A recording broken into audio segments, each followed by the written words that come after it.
Assalamu alaikum wa rahmatullah wa barakatuh.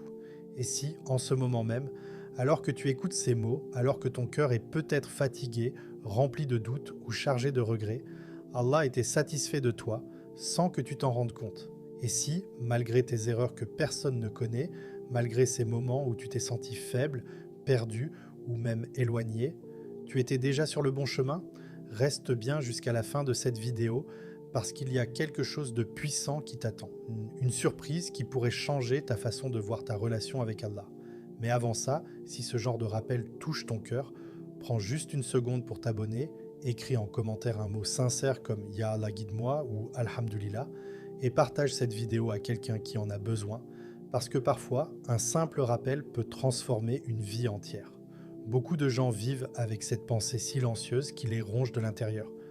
Je ne suis pas assez bien, Allah ne peut pas m'aimer, j'ai trop fait d'erreurs.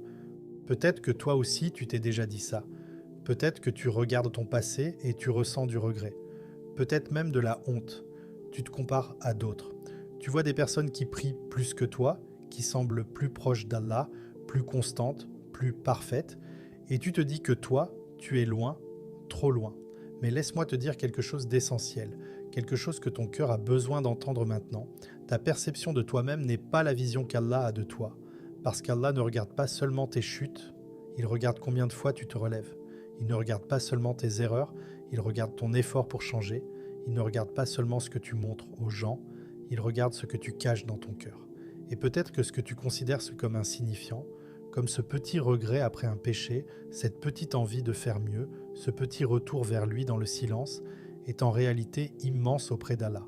Tu sais, il y a des personnes qui semblent fortes extérieurement, mais dont le cœur est vide, et il y a d'autres personnes, peut-être comme toi, qui se sentent faibles, qui doutent, qui tombent, mais dont le cœur est vivant. Et un cœur vivant, un cœur qui ressent, qui regrette, qui cherche Allah, c'est un cœur qui est en chemin.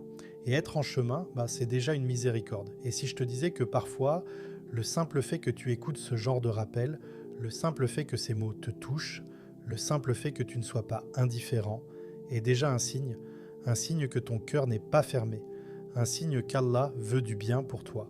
Parce que celui qui est complètement éloigné ne ressent rien. Il n'écoute pas, il ne cherche pas, il ne revient pas. Mais toi, regarde-toi, tu es là, tu écoutes, tu réfléchis, tu ressens quelque chose. Et ça, ce n'est pas un hasard. Et si, au lieu de te voir comme quelqu'un de pas assez bien, tu commençais à te voir comme quelqu'un qu'Allah est en train de rapprocher doucement de lui. Pas parfaitement, pas rapidement, mais sincèrement. Peut-être que tu n'es pas là où tu voudrais être, mais tu n'es plus là où tu étais avant. Et ça, c'est déjà un début. Le premier signe, ce n'est pas quelque chose que tout le monde remarque. Ce n'est pas écrit sur ton visage. Ce n'est pas visible dans ton apparence. Ce n'est même pas quelque chose que les gens peuvent mesurer. C'est quelque chose de silencieux, de discret, presque invisible. C'est ce moment où, après avoir fauté, tu ressens un poids dans ton cœur. Pas un simple malaise, mais quelque chose de plus profond. Une gêne intérieure, un regret qui te suit, une voix qui te dit « reviens ». Et parfois, tu essaies de l'ignorer. Tu continues ta journée. Tu fais comme si de rien n'était. Mais ça revient. Encore et encore. Pourquoi ? Pourquoi est-ce que, malgré tes erreurs, malgré les fois où tu as dit « cette fois c'est la dernière », tu ressens toujours ce besoin de revenir vers Allah ? Pourquoi est-ce que ton cœur ne reste pas indifférent ? Parce que ton cœur n'est pas mort, il est vivant. Et un cœur vivant ne supporte pas d'être éloigné de son Créateur. Tu vois, il y a des gens qui commettent des erreurs encore et encore, sans jamais ressentir le moindre regret. Ils ne ressentent rien, pas de culpabilité, pas de manque, pas de retour. Et ça, c'est dangereux. Parce que quand le cœur ne réagit plus, c'est qu'il s'est habitué à la distance. Mais toi, tu ressens. Même si ça te fatigue, même si ça te fait mal, même si parfois tu te dis « pourquoi je suis comme ça ?» C'est une miséricorde. Oui, une miséricorde.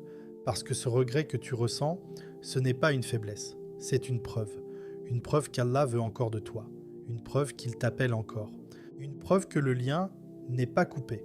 Et regarde bien ton parcours. Combien de fois tu es tombé? Combien de fois tu as fait des erreurs? Combien de fois tu t'es dit « c'est fini pour moi » et pourtant, te voilà encore là, encore en train de chercher, encore en train d'écouter, encore en train d'espérer. Tu n'as pas abandonné. Ou plutôt, Allah ne t'a pas laissé abandonner.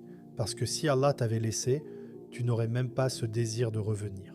Tu n'aurais même pas cette gêne après un péché. Tu continuerais sans jamais regarder en arrière. Mais toi, tu regardes, tu ressens, tu reviens, même si c'est lent, même si c'est imparfait, même si c'est fragile, et c'est ça qui compte. Pas la perfection, pas l'absence de chute, mais le retour, toujours le retour. Imagine, il est tard, tout le monde dort, la maison est silencieuse, le monde semble arrêté, et toi, tu es là, peut-être fatigué, peut-être sans motivation, peut-être même avec des pensées qui te disent « à quoi bon ?» Mais malgré tout, tu fais un petit geste, peut-être une prière, peut-être une invocation, peut-être juste un Astaghfirullah murmuré sans bruit. Un geste simple, presque insignifiant, et pourtant, c'est énorme. Parce que ce geste, personne ne l'a vu, personne ne va te féliciter, personne ne va te liker, personne ne va dire « Mashallah », mais Allah l'a vu, et ça change tout. Tu sais, dans ce monde, on donne de la valeur aux grandes choses, les grandes actions, les grandes paroles, les grands résultats, mais auprès d'Allah, ce n'est pas la taille de l'acte qui compte, c'est la sincérité, c'est l'intention, c'est l'effort. Et parfois, les actions les plus petites sont les plus lourdes parce qu'elles sont faites dans le silence, dans la difficulté, dans la lutte intérieure. Et toi, tu fais ces efforts. Peut-être pas tous les jours, peut-être pas parfaitement, mais tu continues. Et ça, c'est rare, parce que beaucoup de gens attendent d'être motivés pour agir. Toi, tu agis parfois sans motivation. Beaucoup attendent d'être prêts. Toi, tu avances même en étant fatigué. Et chaque petit acte que tu fais est enregistré. Pas oublié, pas négligé, enregistré. Chaque prière, chaque effort, chaque intention sincère. Même ce que tu oublies, Allah ne l'oublie pas. Et ce que tu trouves petit, Allah peut le rendre immense. L'amour d'Allah n'est pas comme l'amour des humains. Ce n'est pas quelque chose de superficiel. Ce n'est pas basé sur l'apparence. Ce n'est pas instable. C'est un amour qui agit. Quand Allah aime un serviteur, ce n'est pas juste une idée. C'est une transformation intérieure que parfois, même la personne ne remarque pas immédiatement. Allah commence à ouvrir des portes. Pas forcément les portes que tu attends, mais celles dont tu as besoin. Il met dans ton cœur une envie de changer, une envie de faire mieux, une envie de te rapprocher. Et parfois, tu ne comprends même pas pourquoi. Tu te dis, pourquoi j'ai envie de prier maintenant? Pourquoi je ressens ça? Ce n'est pas toi seul, c'est Allah qui te rapproche. Quand Allah aime quelqu'un, il facilite le bien. Une preuve que le lien n'est pas coupé. Et regarde bien ton parcours. Combien de fois tu es tombé? Combien de fois tu as fait des erreurs? Combien de fois tu t'es dit « c'est fini pour moi » et pourtant, te voilà encore là, encore en train de chercher, encore en train d'écouter, encore en train d'espérer. Tu n'as pas abandonné. Ou plutôt, Allah ne t'a pas laissé abandonner. Parce que si Allah t'avait laissé, tu n'aurais même pas ce désir de revenir. Tu n'aurais même pas cette gêne après un péché. Tu continuerais sans jamais regarder en arrière. Mais toi, tu regardes, tu ressens, tu reviens, même si c'est lent, même si c'est imparfait, même si c'est fragile, et c'est ça qui compte. Pas la perfection, pas l'absence de chute, mais le retour, toujours le retour. Imagine, il est tard, tout le monde dort, la maison est silencieuse, le monde semble arrêté, et toi, tu es là, peut-être fatigué, peut-être sans motivation, peut-être même avec des pensées qui te disent « à quoi bon ?» Mais malgré tout, tu fais un petit geste, peut-être une prière, peut-être une invocation, peut-être juste un Astaghfirullah murmuré sans bruit. Un geste simple, presque insignifiant, et pourtant, c'est énorme. Parce que ce geste, personne ne l'a vu, personne ne va te féliciter, personne ne va te liker, personne ne va dire « Mashallah », mais Allah l'a vu, et ça change tout. Tu sais, dans ce monde, on donne de la valeur aux grandes choses, les grandes actions, les grandes paroles, les grands résultats, mais auprès d'Allah, ce n'est pas la taille de l'acte qui compte, c'est la sincérité, c'est l'intention, c'est l'effort. Et parfois, les actions les plus petites sont les plus lourdes parce qu'elles sont faites dans le silence, dans la difficulté, dans la lutte intérieure. Et toi, tu fais ces efforts. Peut-être pas tous les jours, peut-être pas parfaitement, mais tu continues. Et ça, c'est rare, parce que beaucoup de gens attendent d'être motivés pour agir. Toi, tu agis parfois sans motivation. Beaucoup attendent d'être prêts. Toi, tu avances même en étant fatigué. Et chaque petit acte que tu fais est enregistré. Pas oublié, pas négligé, enregistré. Chaque prière, chaque effort, chaque intention sincère. Même ce que tu oublies, Allah ne l'oublie pas. Et ce que tu trouves petit, Allah peut le rendre immense. L'amour d'Allah n'est pas comme l'amour des humains. Ce n'est pas quelque chose de superficiel. Ce n'est pas basé sur l'apparence. Ce n'est pas instable. C'est un amour qui agit. Quand Allah aime un serviteur, ce n'est pas juste une idée. C'est une transformation intérieure que parfois, même la personne ne remarque pas immédiatement. Allah commence à ouvrir des portes. Pas forcément les portes que tu attends, mais celles dont tu as besoin. Il met dans ton cœur une envie de changer, une envie de faire mieux, une envie de te rapprocher. Et parfois, tu ne comprends même pas pourquoi. Tu te dis, pourquoi j'ai envie de prier maintenant? Pourquoi je ressens ça? Ce n'est pas toi seul, c'est Allah qui te rapproche. Quand Allah aime quelqu'un, il facilite le bien. Pas toujours de manière spectaculaire, mais progressivement, subtilement. Une prière devient plus facile, un péché devient plus lourd à porter, une mauvaise habitude commence à te déranger. Et ça, c'est un signe que ton cœur est en train de changer. Et surtout, quand Allah aime un serviteur, il ne le laisse jamais se perdre complètement. Même s'il s'égare, il le ramène, d'une manière ou d'une autre. Un rappel, une épreuve, une réflexion, une vidéo, comme celle-ci. Rien n'est aléatoire. Tout est une invitation, pas toujours de manière spectaculaire, mais progressivement, subtilement. Une prière devient plus facile, un péché devient plus lourd à porter, une mauvaise habitude commence à te déranger. Et ça, c'est un signe que ton cœur est en train de changer.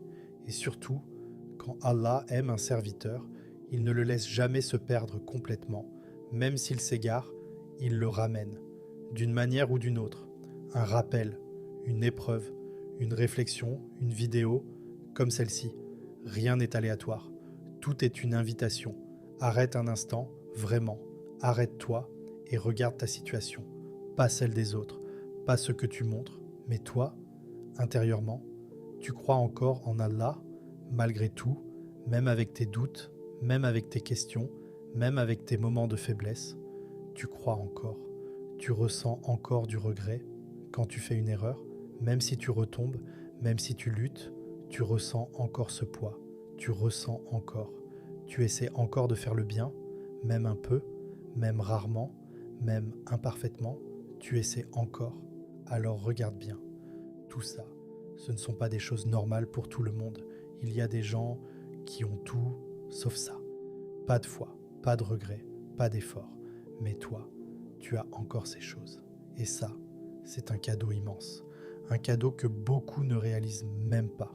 La guider. Ce n'est pas quelque chose que tu contrôles. Ce n'est pas quelque chose que tu peux forcer. C'est quelque chose qu'Allah donne. Et s'il te l'a donné, même partiellement, même fragilement, c'est qu'il veut du bien pour toi. Et peut-être que ce que tu considères comme pas assez est déjà énorme auprès d'Allah. Peut-être que tu te sous-estimes, alors qu'Allah voit en toi quelque chose que toi tu ne vois pas encore. Et peut-être que tu es en train d'avancer plus que tu ne le penses. Alors ne pense plus que tu es trop loin, ne laisse plus cette voix en toi te convaincre que tout est fini, que tu as dépassé une limite invisible, que tu n'as plus ta place parmi ceux qui espèrent, parce que cette pensée, elle ne vient pas pour te rapprocher, elle vient pour te bloquer. Elle vient pour te faire abandonner avant même d'avoir essayé sincèrement. Et si tu regardes bien, chaque fois que tu commences à croire que c'est fini pour toi, tu ressens une lourdeur, une tristesse, une fatigue intérieure, comme si quelque chose en toi refusait cette idée, comme si ton cœur lui-même rejetait cette conclusion. Et si ce rejet était déjà une preuve, peut-être que tu ne t'en rends pas compte, mais le simple fait que tu refuses d'abandonner totalement, que tu refuses de dire « c'est bon, j'arrête tout », c'est déjà un signe discret, silencieux, mais réel, parce que celui qui est vraiment loin ne lutte plus. Il ne se pose même plus de questions. Il ne ressent plus ce tiraillement entre tomber et revenir. Il s'installe dans la distance et il s'y habitue. Mais toi, tu ne t'y habitues pas, même quand tu fais des erreurs, quelque chose en toi te dérange, même quand tu t'éloignes, tu ressens un manque, même quand tu fais semblant d'oublier, ton cœur te rappelle et parfois ça t'épuise. Parfois tu te dis pourquoi je n'arrive pas à être stable, pourquoi je monte et je descends, pourquoi je ne suis pas constant, mais regarde les choses autrement. Et si ces montées et ces descentes étaient en réalité le signe que tu es encore en vie intérieurement? Parce que le cœur qui monte et qui descend, c'est un cœur qui bouge. Et un cœur qui bouge peut encore revenir. Peut-être que tu es en train de te rapprocher d'Allah sans même t'en rendre compte. Pas d'une manière spectaculaire, pas du jour au lendemain, pas avec une transformation parfaite que tout le monde remarque, mais doucement, silencieusement, profondément. Peut-être que ce que tu vis, ces moments de doute, ces remises en question, ces regrets, ne sont pas des signes d'échec, mais des étapes, des passages, des processus, parce que se rapprocher d'Allah, ce n'est pas devenir parfait, c'est devenir sincère, c'est reconnaître ses faiblesses sans les justifier, c'est tomber sans s'y installer, c'est se perdre, mais refuser de rester perdu. Et toi, tu es dans ce processus, même si tu ne le vois pas clairement, même si tu te compares encore, même si tu as l'impression de ne pas avancer. Parce que l'avancement réel n'est pas toujours visible. Il est dans les choix que tu fais quand personne ne regarde. Il est dans les pensées que tu combats en silence. Il est dans les regrets que tu ressens quand tu aurais pu être indifférent. Il est dans les petits efforts que tu fais alors que personne ne t'y oblige. Continue, même si tu es fatigué, même si tu es irrégulier, même si tu as l'impression de recommencer encore et encore. Continue, parce que ce qui compte, ce n'est pas de ne jamais tomber, ce n'est pas d'être irréprochable, ce n'est pas d'avoir un parcours parfait. Ce qui compte, c'est de toujours revenir, toujours, encore, même après la 100e chute, même après la promesse que tu n'as pas tenue, même après le moment où tu t'es dit « cette fois, c'est la dernière ». Reviens, pas parce que tu es parfait, mais parce que Allah est miséricordieux, pas parce que tu le mérites toujours, mais parce qu'il ne ferme jamais totalement la porte, et plus tu reviens, plus ton cœur s'adoucit, plus ton lien se renforce, plus ta relation devient réelle, parce qu'une relation construite dans la lutte est plus profonde qu'une relation construite dans la facilité. Et peut-être que ce que tu vis aujourd'hui est en train de construire quelque chose de très fort entre toi et Allah. Quelque chose de sincère, quelque chose de durable, quelque chose que personne ne peut voir, mais que lui voit parfaitement. Alors ne minimise plus ton chemin, ne méprise plus tes efforts, ne pense plus que tout est inutile, parce que chaque retour compte, chaque regret compte, chaque intention compte. Et peut-être que ce que tu fais aujourd'hui en pensant que c'est pas assez est en réalité en train de peser lourd dans la balance d'une manière que tu ne peux même pas imaginer. Et dans ce chemin, dans cette lutte, dans ce retour constant, tourne-toi vers lui avec des mots sincères. Pas des mots parfaits, pas des phrases compliquées, mais des mots qui viennent du cœur. Ô Allah, toi qui vois ce que je cache, toi qui connais mes faiblesses, toi qui sais combien je lutte intérieurement, ne m'éloigne jamais de toi. Même quand je m'éloigne par mes actes, ramène-moi par ta miséricorde.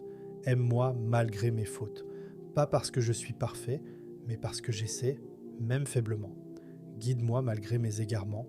Quand je me perds, montre-moi le chemin. Quand je doute, apaise mon cœur.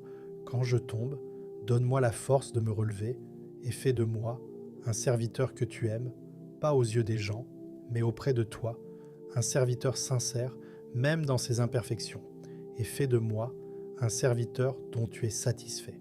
Même si je suis encore en chemin, même si je ne suis pas encore là où je voudrais être, accepte mes efforts imparfaits, mes retours hésitants, mes intentions fragiles, et transforme-les par ta générosité en quelque chose d'immense. Parce que sans toi, je ne suis rien. Et avec toi, même le plus petit pas devient une avancée immense. Si ce rappel t'a touché, prends un instant, juste un instant. Ne passe pas à autre chose tout de suite. Ne laisse pas ce moment disparaître comme une simple vidéo de plus que tu consommes puis que tu oublies quelques minutes après. Parce que ce que tu viens d'entendre, ce que tu as ressenti, ce petit petit mouvement dans ton cœur, cette émotion légère ou forte, ce n'est pas quelque chose d'anodin. C'est peut-être un moment que beaucoup de gens recherchent sans le trouver. Alors ne le laisse pas partir sans réagir. Écris Alhamdulillah en commentaire. Pas comme un simple mot, pas comme quelque chose d'automatique, mais écris-le avec intention, avec conscience. Écris-le comme une reconnaissance. Comme si tu disais « Oui, malgré tout, malgré mes difficultés, mes doutes, mes erreurs, je reconnais les bienfaits d'Allah dans ma vie. » Parce que parfois, le simple fait d'écrire un mot peut ancrer une intention dans ton cœur. Et ce commentaire, ce n'est pas juste pour toi. Tu sais ce qui est puissant, c'est que quelqu'un, quelque part, peut lire ton Alhamdulillah au moment où il est au plus bas, quelqu'un qui doute, quelqu'un qui pense qu'il est seul, et en voyant ce mot, il peut se rappeler qu'il y a encore du bien, encore de la foi, encore de l'espoir. Un simple mot peut être un rappel pour quelqu'un d'autre, et peut-être même une cause de récompense pour toi, sans que tu t'en rendes compte. Partage cette vidéo à quelqu'un qui en a besoin. Pas forcément à tout le monde, pas forcément de manière automatique, mais pense à une personne précise, une personne qui traverse une période difficile, une personne qui s'éloigne doucement, une personne qui doute, une personne qui souffre en silence. Tu sais exactement à qui tu penses en ce moment. Envoie-lui cette vidéo, pas avec un long message, parfois juste un lien suffit, parce que tu ne sais pas ce que cette personne traverse réellement, tu ne sais pas à quel point elle a besoin d'un rappel, tu ne sais pas si ce message va tomber exactement au bon moment pour elle. Et imagine un instant que cette vidéo que tu as partagée soit la cause d'un changement dans sa vie, qu'elle recommence à prier, qu'elle retrouve espoir, qu'elle revienne vers Allah et que toi, tu sois une des raisons de ce retour, sans même avoir parlé, sans même avoir insisté, juste avec un partage sincère, et chaque bien qu'elle fera ensuite pourrait être inscrit pour toi aussi. C'est ça la beauté. Un simple clic peut devenir une sadaka continue et abonne-toi à le secret du tawakkul. Pas juste pour augmenter un chiffre, pas juste pour suivre une chaîne, mais pour créer une habitude de nourrir ton cœur. Parce que dans ce monde, tout est fait pour distraire ton cœur. Les réseaux, les informations, les préoccupations quotidiennes, les pensées négatives, tout vient occuper ton esprit, mais très peu de choses viennent nourrir ton âme. Et si tu ne nourris pas ton cœur, il s'affaiblit, petit à petit, sans que tu t'en rendes compte. Alors abonne-toi, comme un engagement envers toi-même, comme si tu disais « je veux me rappeler, je veux m'améliorer, je veux rester connecté à Allah », et chaque fois qu'un rappel apparaîtra, ce sera comme une pause dans ton quotidien, une pause pour respirer, une pause pour réfléchir, une pause pour revenir à l'essentiel. Et peut-être que certaines vidéos vont simplement te toucher légèrement, mais d'autres vont arriver au moment exact où tu en as le plus besoin, au moment où tu es sur le point d'abandonner, au moment où tu es perdu, au moment où ton cœur est lourd, et ce rappel peut faire toute la différence. Alors ne sous-estime pas ce petit geste, parce que ce qui semble petit peut devenir immense. Et surtout, rappelle-toi d'une chose importante. Tu n'es pas ici par hasard, tu n'as pas regardé cette vidéo par hasard, tu n'as pas ressenti ce que tu ressens par hasard, alors transforme ce moment en action, même petite, mais sincère.